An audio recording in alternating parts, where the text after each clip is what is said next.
అందరికీ నమస్కారం. విజయశాంతి రెడ్డి తన కూతురు కొడుకు మరణించిన తర్వాత నేను కానీ మీరు కానీ బయట ఉన్నటువంటి యూట్యూబ్ ఛానల్స్ కానీ శాటిలైట్ ఛానల్స్ కానీ పత్రికలు కానీ మల్టిపుల్ డౌట్స్ రేస్ చేస్తారు. అవునా?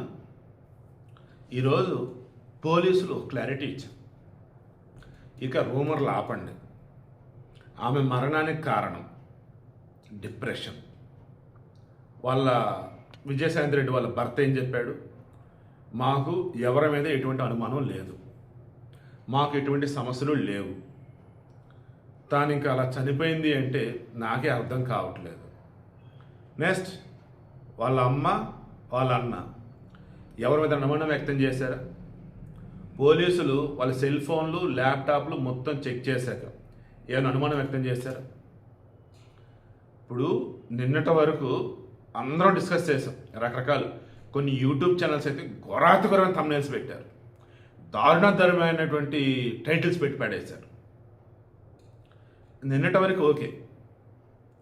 ఈరోజు పోలీసులు చెప్పారుగా, వాళ్ళ ఫ్యామిలీ కూడా ఒప్పుకుందిగా. ఆ దారుణ థంబ్నెయిల్స్ పెట్టిన వాళ్ళు ఎవరున్నారు? వాళ్ళు ఇప్పటికైనా తీయపోతే వాళ్ళు ఇబ్బంది పడతారు. సరే, ఇప్పుడు నేను మాట్లాడదలుచుకున్నది, ఈ వీడియోలో నేను చెప్పదలుచుకుంది, మీరు చాలామంది స్టిల్ కింద కామెంట్లు పెడుతున్నారు. కేసును కావాలని పక్కదారి పట్టించారు. ఆమె మరణానికి కారణం ఎవరో పోలీసులకు తెలుసు, బట్ బయట పెడతల్లా.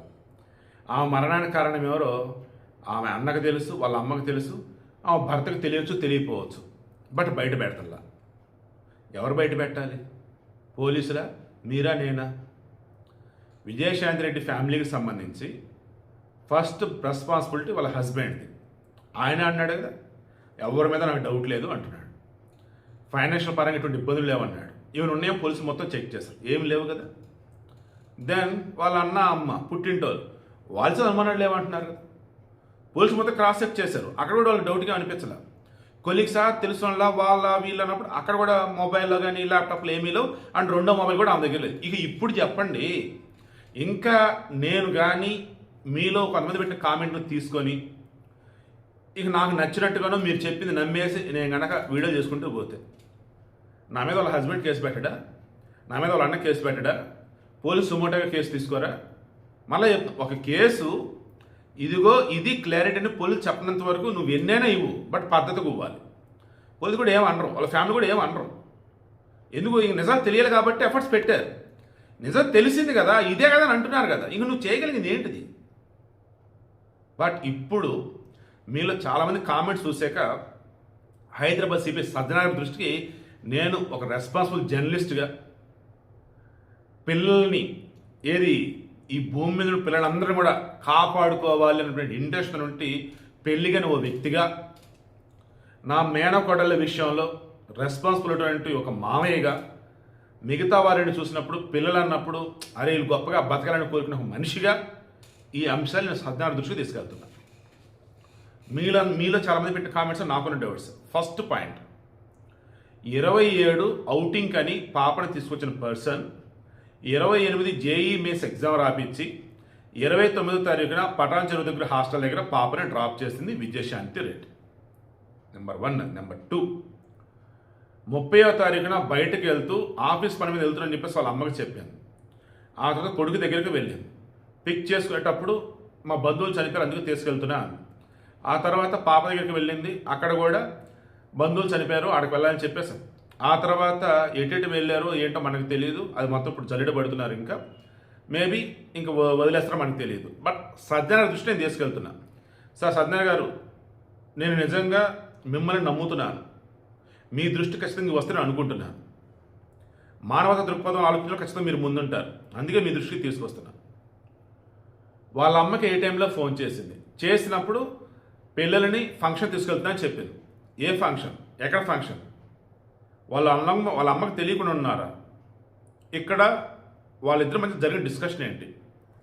ఇది ఖచ్చితంగా దయచేసి పబ్లిక్ చెప్పండి ప్లీజ్. వాళ్ళ అమ్మ రిక్వెస్ట్, ప్లీజ్ అమ్మ, ఖచ్చితంగా ఆ రోజు మీ ఇద్దరి మధ్య ఏం జరిగింది కన్వర్జేషన్ చెప్పండి. తర్వాత వాళ్ళ అన్నతో మాట్లాడింది ఫోన్ అని అంటున్నారు. పోలీసు కూడా నేను ఆఫ్ ది రికార్డు మా జర్నలిస్ట్ కూడా చెప్పున్నారు. వాళ్ళ అన్నతో చివరిగా ఏం మాట్లాడింది అంటే ఇప్పుడు క్లారిటీ అయితే ఇవ్వలే. నిజంగా అసలు మాట్లాడిందా లేదా, మాట్లాడితే ఏం మాట్లాడింది, మాట్లాడకపోతే వాళ్ళ ఓన్లీ వాళ్ళ అమ్మతో మాట్లాడి పెట్టిందా, ఇప్పుడు ఇది కూడా క్లారిటీ ఇవ్వండి ప్లీజ్. ఇక ఇప్పుడు అసలు టాపిక్ వద్దాం. 30వ తారీఖున చనిపోదామని చెప్పేసి అనుకుని ఇంటి దగ్గర బయలుదేరిందా, లేదు పిల్లలతో కాసేపు హ్యాపీ గడుగుతుందని చెప్పేసి బయలుదేరిందా? అది ఇన్వెస్టిగేషన్ తేలాలి. ఇంకా మేము ఇన్వెస్టిగేషన్ చేస్తూనే ఉన్నాం, కేసు అయితే క్లోజ్ చేయలేదు. బట్ రీజన్ అయితే బయట ఎవరు కాదు, ఆమె అన్నారు. ఓకే, బట్ ఆమె పిల్లల్ని తీసుకుని ఎక్కడెక్కడికి వెళ్ళింది, ఏమేం చేసింది, ఇవన్నీ తెలియాలి. ఎందుకు లాస్ట్ మినిట్ వరకు కూడా ఆమె చనిపోవాలని అనుకుందా, లేదు ఈ కాసేపు టైం స్పెండ్ చేసి మళ్ళీ ఇంటికి వెళ్తాను అనుకుంది, ఇది తెలియాలి. ఎందుకంటే చాలామంది మీలో డౌట్ ఇస్తున్న ఒక పాయింట్ నన్ను బాగా కదిలించింది, బాగా ఆలోచించేసింది. ఒకటే పాయింట్, అంత డిప్రెషన్లో ఉన్న పర్సన్ జాబ్కి వెళ్ళలేదు, అంత డిప్రెషన్లో ఉన్న పర్సన్ టీమ్ లీడర్గా చేయలేదు, అంత డిప్రెషన్లో ఉన్న పర్సన్ ఎంత డిప్రెషన్లో 28, 29 తారీఖు తన దగ్గర ఉంచుకున్న కూతురిని 30వ తారీఖు వెళ్ళి పిక్ చేసుకుని ఆమెను చంపేసేంత, తనతో పాటు చనిపోయేంత డిప్రెషన్కి వెళ్ళిందంటే ఆఫీసులో తెలియదా? ఆఫీసులో ఒక్కరు కూడా ఆమె డిప్రెషన్ ఉందని ఎవరు చెప్పలేదుగా. ఓన్లీ వాళ్ళ ఇంట్లో వాళ్ళ అమ్మ వాళ్ళ అన్న మాత్రమే చెప్పినట్టుగా మనకి ఉన్న సమాచారం. డిప్రెషన్ లోన్ అయింది, కొద్ది రోజులుగా బాగా ఒంటరిగా బాధపడుతుందని చెప్పేసి పోలీసు చెప్పింది కూడా అదే. మరి ఆఫీసులో తెలియకుండా ఎలా ఉంది? సరే దాచింది అనుకుందాం, ఎందుకంటే నిజమే ఇంట్లల్లో ఉన్నటువంటి కూడా చెప్పడం అంత మాత్రం వాళ్ళ వాళ్ళు కుమిలిపోతుంటారు, బయట మాత్రం నార్మల్గా కనిపిస్తారు చాలా డేరింగ్గా. ఆ ఆఫీస్లో ఉందని అనుకుందాం. అప్పటికప్పుడు చనిపోయిన డెసిషన్ తీసుకున్నట్టయితే అన్నట్టయితే డ్రైవింగ్ సరిగా చేయలేదు, అంత డిప్రెషన్లో ఉన్నప్పుడు కన్ఫ్యూజన్లోనో భయంలోనో సంథింగ్ తేడాగా ఉంటుంది. ఇదైతే నాకు పర్లే కొంచెం ఐడియా ఉంది. మరీ అసలు ఏ డౌట్ రాకుండా చంపాలి చచ్చిపోవాలనుకున్న వాళ్ళు ఉంటారు కదా, వాళ్ళ సంగతి నాకు తెలీదు. ఈ వీడియో చూస్తున్న సైకాట్రిస్ట్ కానీ సైకాలజిస్టులు ఎవరు ఉంటే చెప్పండి మీరే. నిజంగా అంత ప్లాన్డ్గా ఉంటారా చనిపోదాం అనుకున్నప్పుడు? అంత డిప్రెషన్లో ఉన్నప్పుడు కాసేపు చనిపోదాం అనుకున్నప్పుడు కూడా పిల్లల విషయంలో కనీసం ఆలోచించరా?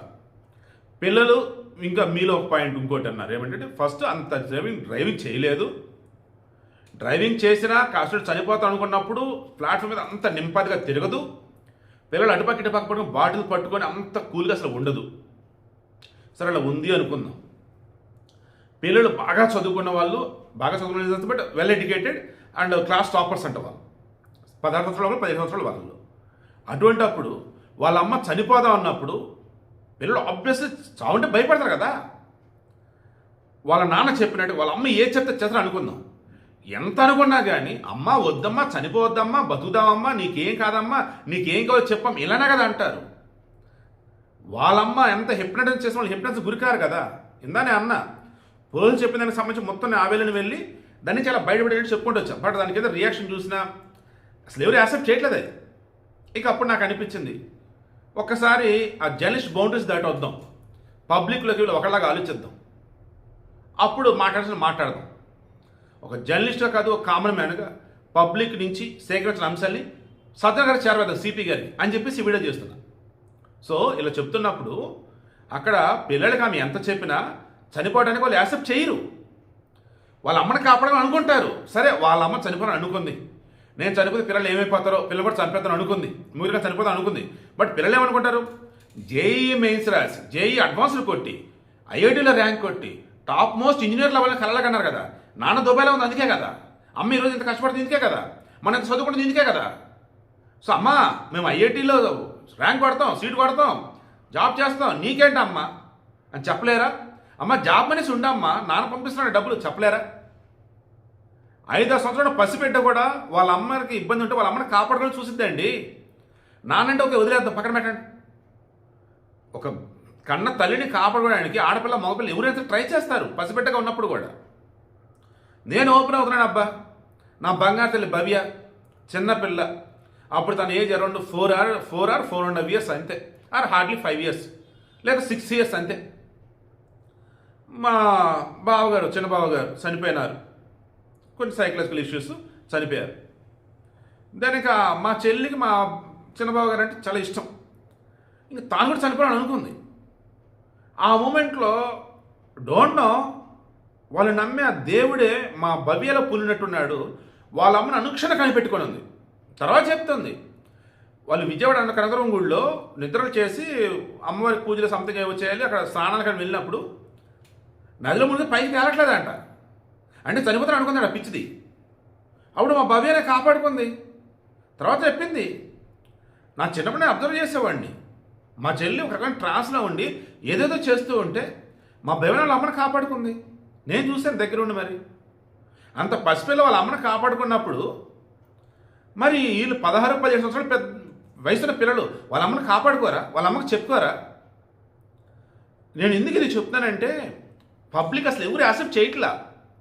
వాళ్ళ అమ్మ చెప్తే చనిపోతారంటే వీళ్ళు చనిపోయేంత అమాయకులు కాదు, పిల్లలు కాదు. అండ్ ఆమె చనిపోవాలని అప్పటికప్పుడు అనుకోలేదు. సో ఆ రోజు ఏదో జరిగింది, అది మాకు తెలియాలి. ఎందుకు? చనిపోయిన ఆత్మకు శాంతి చేకూరాలి. అండ్ ఎందుకంటే ఇలా ఎప్పుడు జరగకూడదు. సో ఈమె మరణించడానికి కారణం ఎవరు? అది పోలీసులు బయట పెట్టాలి, పోలీసులు విచారణ చేయాలి, కేసుగా క్లోజ్ చేద్దని అంటున్నారు. సత్యనారాయణ గారు, నా సిన్సియర్ రిక్వెస్ట్, ప్లీజ్ అండి, దయచేసి ఆమె చనిపోయిన కారణం ఏంటి? ఆ రోజు హాస్టల్ దగ్గర పిల్లల్ని పిక్ చేసుకొని చనిపోయిన రైతు స్టేషన్ వెళ్ళేంత వరకు మంచి మంది ఎక్కడెక్కడ వాళ్ళు తిరుగున్నారు, ఎక్కడెక్కడ ఆగి ఉన్నారు. దయచేసి కనిపెట్టండి. మరలా వాళ్ళ ఫ్యామిలీ మెంబర్స్ అందరూ కూడా కూర్చోబెట్టి, మీకు తెలుసు ఇన్వెస్టిగేషన్ ఎలా చేస్తారంటే మేము చెప్పేది కాదు, మీకు తెలుసు బాగా, విచారణ చేయండి, అడగాల్సిన విధంగా అడగండి. మేము వాళ్ళు ఎవరిని తప్పుపడతల్లా. బట్ ఒక తల్లి 2 బిడ్డలు చనిపోయేంతగా ఆ రోజు ఆ నిర్ణయం తీసుకుంది అంటే డిప్రెషన్ కారణమైతే కాదు. ఇన్కేస్ డిప్రెషన్ కారణమైన పిల్లలను చంపేది కాదు.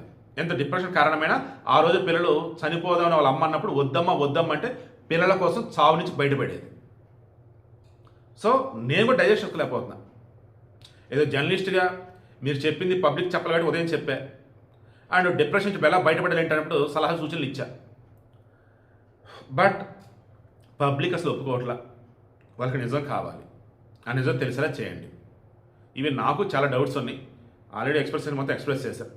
Sincere request please. ఎందుకంటే ఈ కేసుకు సంబంధించి నిజమైనటువంటి నిజం బయటపడాలి అంటే సజ్జనార్ గారు ప్లీజ్ సార్, మీరు మాత్రమే చేయగలరు యాజ్ ఏ కమిషనర్ ఆఫ్ పోలీస్గా. ఓకే, మేబీ ఉప్పల అయ్యారని రాచకొండ ఇది వచ్చింది అనుకుంటా. దెన్ రాచకొండ సిపి గారు ఎవరైతే ఉన్నారు, ప్లీజ్ సార్ మీరైనా ఒకసారి చూడండి. ఫైనల్లీ మరలా చెప్తున్నా, ప్రజలారా, ఈరోజు ఒక కేసు సంబంధించి పోలీసు కన్ఫర్మేషన్ ఎంతవరకు, పోలీసు ఇదిగో ఫైనల్ ఇదే అని చెప్పడంత వరకు మన ఇష్టం ఏదైనా చేయొచ్చు. బట్ పద్ధతిగా ఉండాలి, గుర్తుంచుకోండి. ఎన్ని రూమర్లు కావచ్చు, ఇన్వెస్టిగేషన్ కావచ్చు, ఎన్ని రకాల దాన్ని ఏమంటారు డౌట్లు కావచ్చు, ఎన్నైనా ఉన్నాయి. పద్ధతిగా వెళ్తే ఇబ్బంది ఉండదు. పిచ్చి డౌట్స్ పెట్టుకుంటా పోయి పిచ్చి తమ్నెల్స్ పెట్టుకుంటా, అది కూడా ఇబ్బంది. వన్స్ వాళ్ళ ఫ్యామిలీలో వాళ్ళు ఒక విక్టిమ్ చనిపోయారు, తనకు 2 వైపులలో ఉంటారు, పుట్టింటోళ్ళు మెట్టింటోళ్ళు అనుకుందాం. ఇద్దరు కూడా మాకు ఎవరి మీద అనుమానాలు లేవు, పోలీసులు చెప్పేది అదే కరెక్ట్ అని అంటున్నప్పుడు ఇక మనం ఏమైనా అడగలుగుతాం, మనం ఏమైనా చేయగలుగుతాం, అసలు మనకే సంబంధం. ఇది ఆలోచించుకోండి. ఇప్పుడు కూడా ప్లీజ్ సార్ కేసు క్లోజ్ చేయకండి. సరే చనిపోవడానికి డిప్రెషన్ కారణం ఉండదు, మీరు ఎవరో కాదంటారు కదా. ఆ డిప్రెషన్ కారణమైతే మందులు ఆడలేదా? ఆ డిప్రెషన్ కారణమైతే బండి ఎలా డ్రైవ్ చేసింది, పిల్లల్ని ఎలా పిక్ చేసుకుంది, ఎక్కడికి వెళ్ళారు ఏంటి, అండ్ లాస్ట్ ఫోన్ కాల్స్ ఎవరు చేసింది, ఏమైనా మాట్లాడింది, ఇది బయట పెట్టాలని చెప్పేసి పబ్లిక్ అడుగుతున్నారు. ఈ వీడియో కూడా పబ్లిక్ కోసం యాజ్ ఎ జర్నలిస్ట్గా ఎథికల్ జర్నలిజంలో భాగంగా రిక్వెస్ట్ చేస్తున్నా సజ్జనా గారిని, ప్లీజ్ సార్.